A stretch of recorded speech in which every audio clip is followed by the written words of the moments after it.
Albert Camus' The Myth of Sisyphus is not a book for those seeking comfort. It is not a roadmap to happiness, nor a promise of salvation. It is a confrontation, a cold, unflinching stare into the void. At its core lies a single, inescapable question, the only question that truly matters. There is but one truly philosophical problem, and that is suicide. If I ask myself how to judge that this question is more urgent than that, I reply that one judges by the actions it entails. I have never seen anyone die for the ontological argument.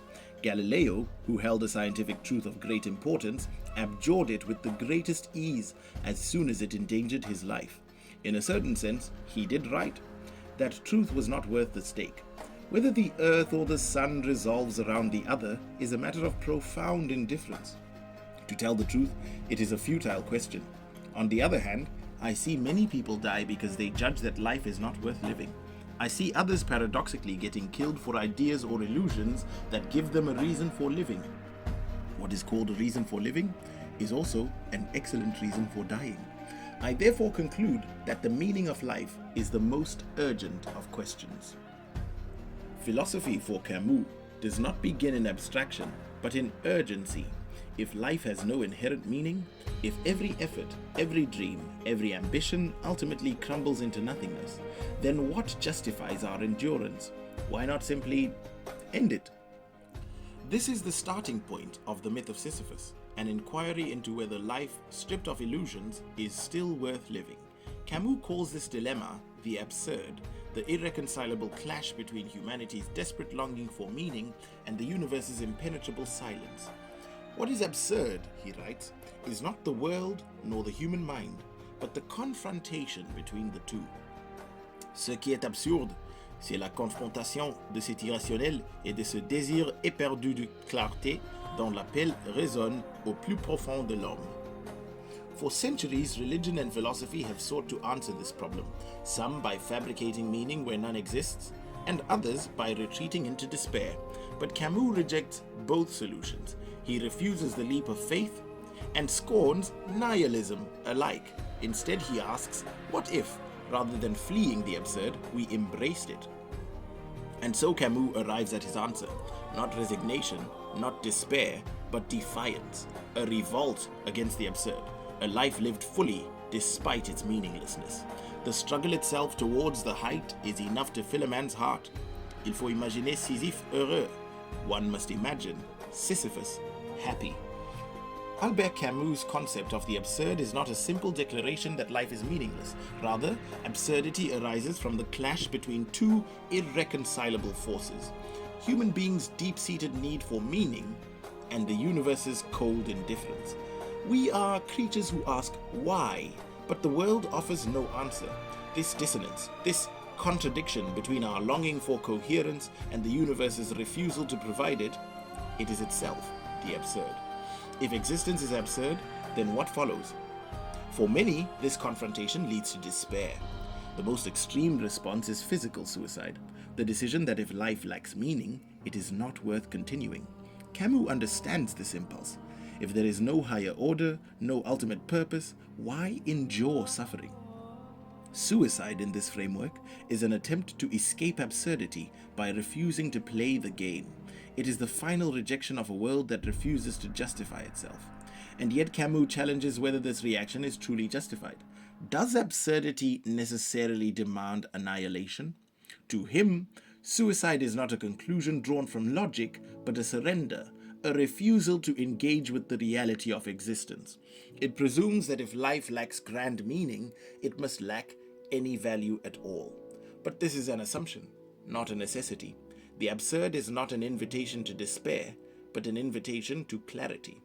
But there is another form of escape: philosophical suicide.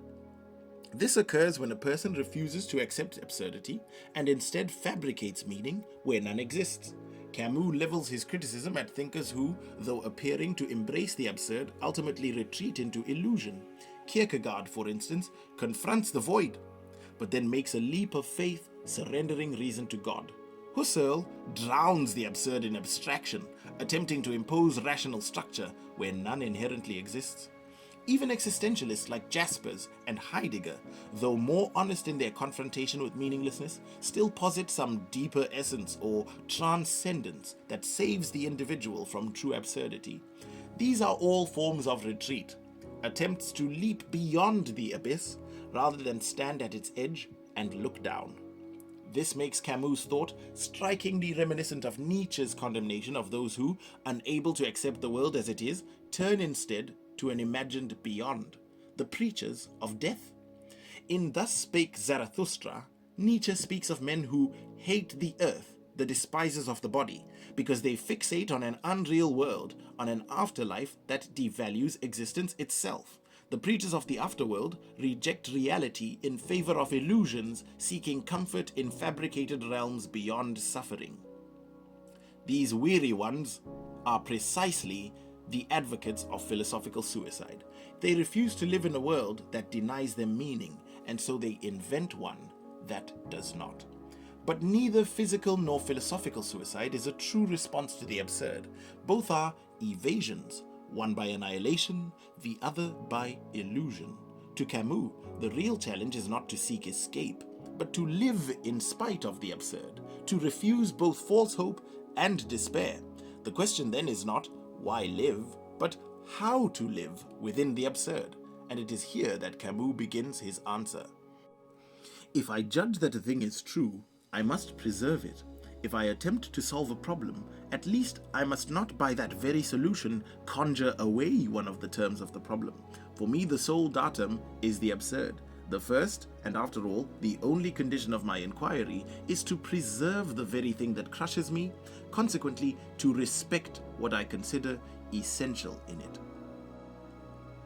If we cannot escape the absurd, neither by physical nor philosophical suicide, then what remains? For Camus, the answer is neither submission nor despair, but rather revolt, a defiant affirmation of life in the face of meaninglessness. This is the absurd man's freedom, a freedom that arises not in spite of the absurd, but because of it. Unlike the existentialist who seeks to create meaning in a void, the absurd man rejects the very premise that life requires justification. He does not cling to illusions, nor does he invent a higher purpose to make existence palatable.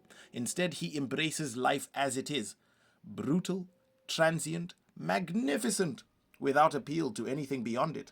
To accept the absurd is not to resign oneself to it, but to engage with it fully, without hope, without escape, and without self-deception. This is why Camus describes his absurd hero as a rebel, not one who fights against the absurd, but one who defies its weight by continuing to live freely. If life has no predetermined meaning, then we are radically free. Not in the Sartrean sense of constructing meaning, but in the sense that nothing binds us to a particular path. The world's silence liberates us. We may live as we please, so long as we do not delude ourselves into believing we serve a higher plan. With no cosmic script to follow, no divine mandate, and no eternal reward or punishment, we are left with one task: to live fully and lucidly in defiance of the void.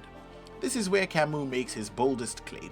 To revolt against the absurd is the only true response to it. Resignation, whether through suicide or religious faith, is a form of surrender, an abdication of the only freedom we truly possess. Revolt is not simply enduring life, it is an active stance, an embrace of joy, passion, and creation despite their futility. Sartre and other existentialists argue that we must invent meaning, that meaning is a human project imposed onto the absurd world. Camus takes it further. Why should we fabricate meaning at all?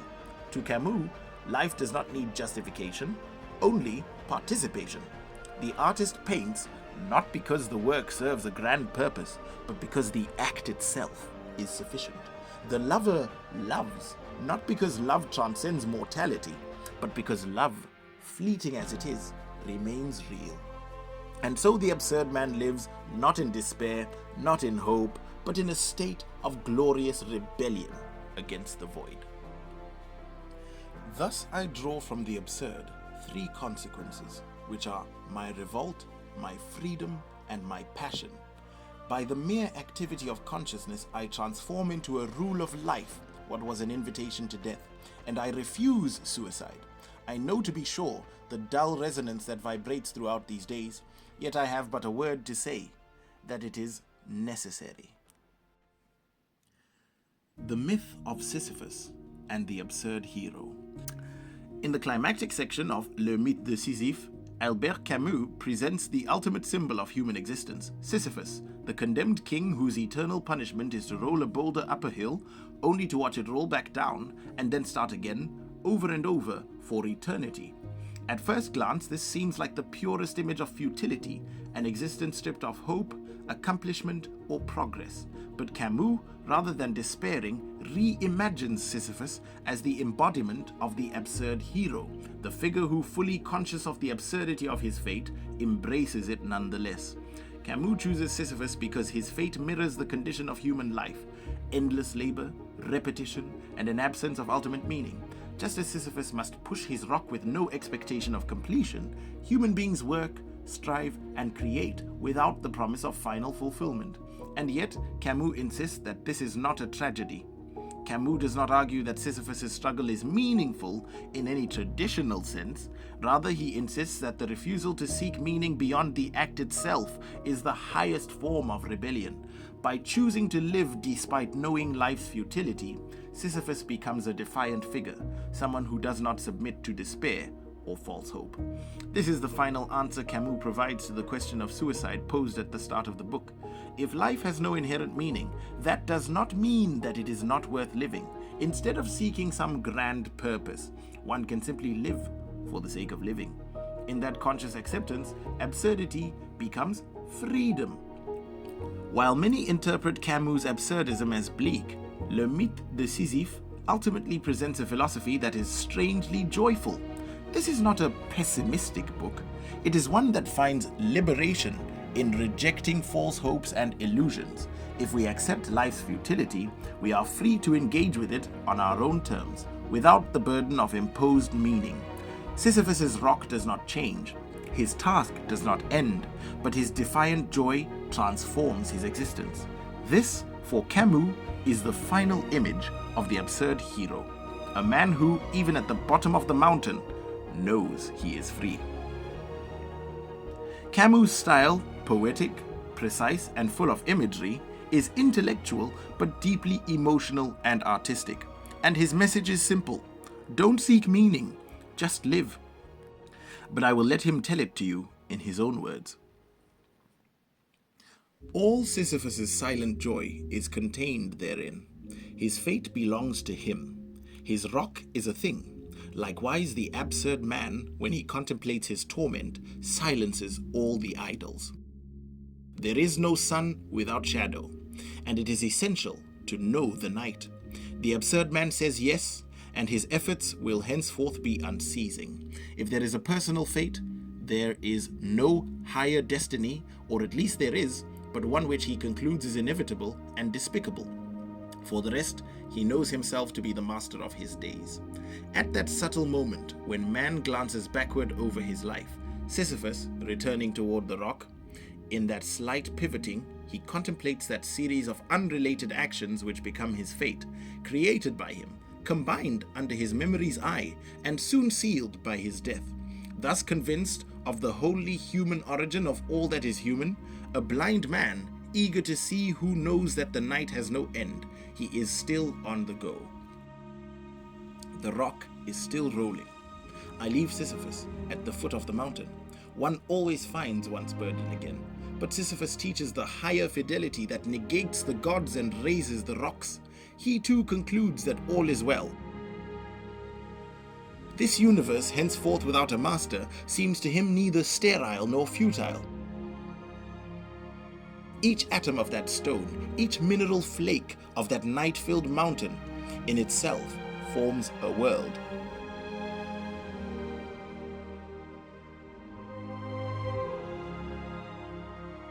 The struggle itself towards the height is enough to fill a man's heart. Il faut imaginer Sisyphe heureux. One must imagine Sisyphus happy.